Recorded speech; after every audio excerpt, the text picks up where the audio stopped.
একজন যুবক রাফি আধুনিক পোশাক পরে ফোনে ব্যস্ত, জীবনে হতাশ।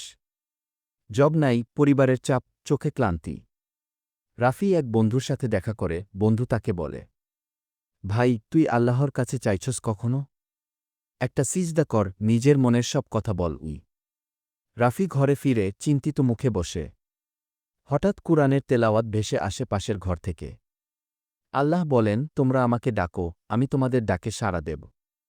সূরা গাফির ৬-০। রাফি অজু করে, সিজদায় যায়, চোখে পানি। পরদিন সকালে সে নতুন উদ্যমে চাকরির ইন্টারভিউতে যায়। শান্ত, আত্মবিশ্বাসী। ১ মাস পরে সে অফিসে বসে কাজ করছে। টেবিলে কুরআন রাখা, সময়মতো নামাজ পড়ে, মুখে প্রশান্তির হাসি। জীবনের সব সমস্যার একমাত্র চাবি আল্লাহর কাছে ফেরা। একটি সিজদা বদলে দিতে পারে পুরো জীবনকে। সিজদা করো, হৃদয় প্রশান্ত হবে।